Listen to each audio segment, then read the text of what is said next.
decompor um número por fator primo, vai pegar esse número, que no caso vai ser um número composto, ok?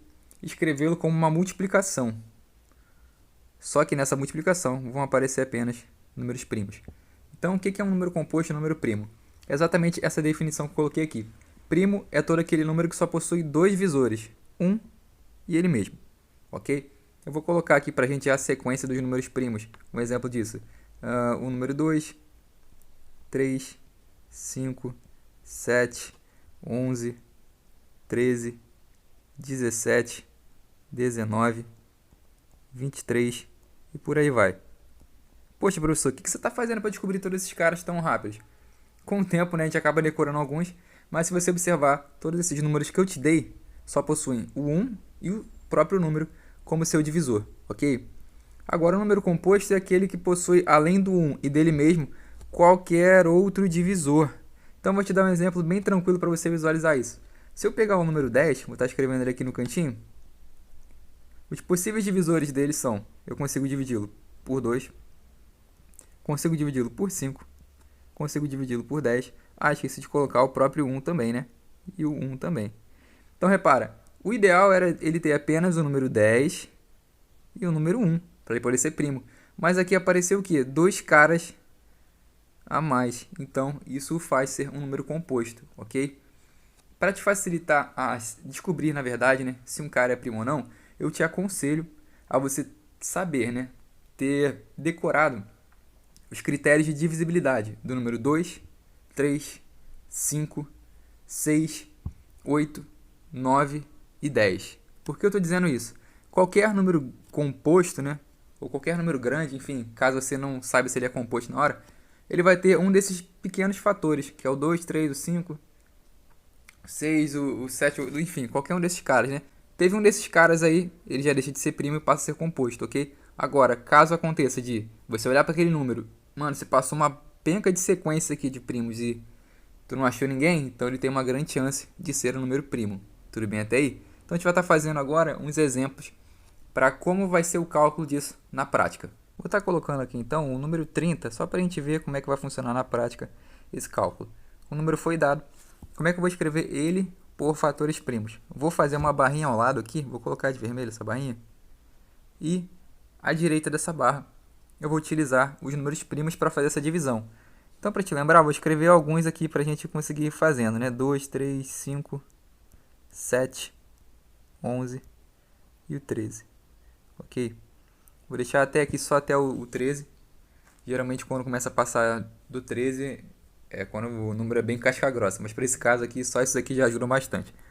Então, eu te aconselho a você ir exatamente na ordem. Cara, o primeiro é o 2. Então, quando o número que você for dividir é par, você consegue usar o 2. Então, vou colocar aqui ao lado o número 2. 30 dividido para 2. Aqui embaixo eu coloco a resposta da divisão, que é 15. O número 15 não é par, então não consigo dividir por 2.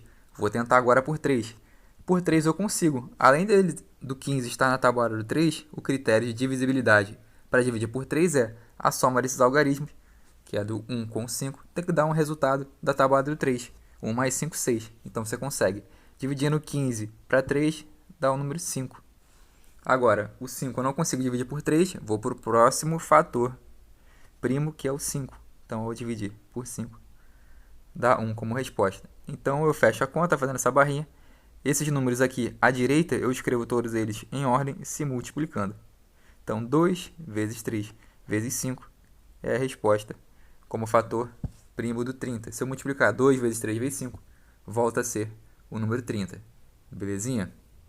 Vamos agora fazer com o exemplo 90, escrevê-lo como uma decomposição por fatores primos. Te sugiro a escrever pelo menos esses primeiros sempre que você for fazer, tá? Caso ainda não esteja decorado, escreve esses primeiros que já vai te ajudar muito.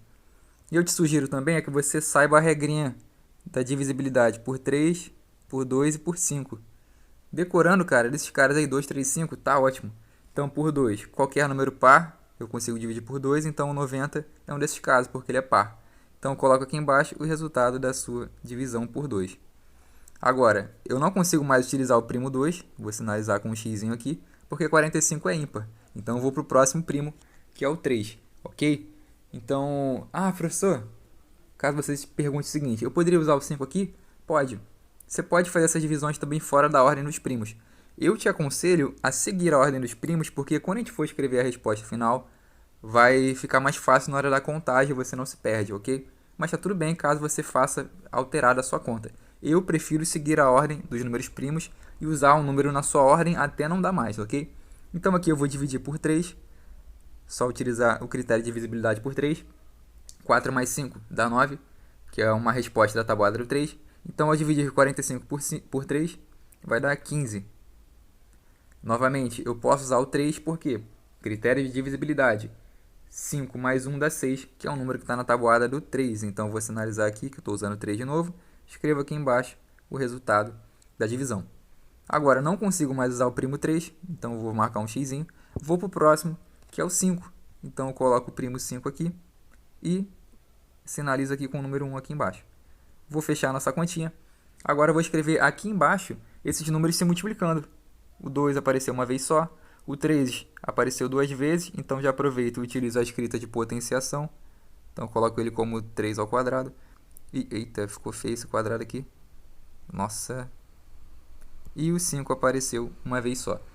Dica: você escreveu esses caras como um produto e, depois que você multiplicou, não bateu a sua resposta, que era para ser, no caso, o número 90, que a gente está dividindo, então é provável que você errou na divisão e esqueceu de algum fator primo, ok? Então toma cuidado. Caso você multiplique geral de novo, multiplicou todo mundo aqui do lado, tem que voltar a ser esse número inicial que a gente está dividindo, ok? Fazendo então esse exemplo, a gente já pode perceber que eu consigo dividir por 2, né? Porque ele é par. Então indico aqui que eu vou utilizar o primo 2 e faço 280 dividido para 2, 140. Coloco a resposta. Novamente, 140 é par, consigo utilizar o primo 2 de novo. Então a resposta dessa divisão, 70. Ele é par, consigo utilizar o primo 2 novamente, resultando aqui no valor 35. Então escrevendo aqui 35. Então repara, eu não consigo dividir mais por 2, vou tentar agora com o primo 3. Critério de divisibilidade. Não vou conseguir por 3 porque a soma de 3 com 5 dá 8. Então vou agora tentar com o primo 5. Pelo 5 funciona porque qualquer número que termine em 0 ou 5 eu consigo dividir por 5. Então vou sinalizar aqui que eu vou colocar o número 5. Faço a divisão, 35 para 5 dá o valor 7. E agora eu não consigo mais dividir por 5, então sinalizo aqui. Vou para o primo 7. Já aproveito que 7 é primo e escrevo ele aqui. Então 7 dividido para 7 vai dar o valor 1 certinho. Então fecho a nossa continha e escrevo isso aqui, a sequência dele, né? O 2 apareceu aqui 1, 2, 3 vezes. Então aproveito para escrever já na forma de potenciação. O valor 5 apareceu uma única vez e o 7 uma única vez, ok? Essa aqui é a decomposição por fatores primos do número 280.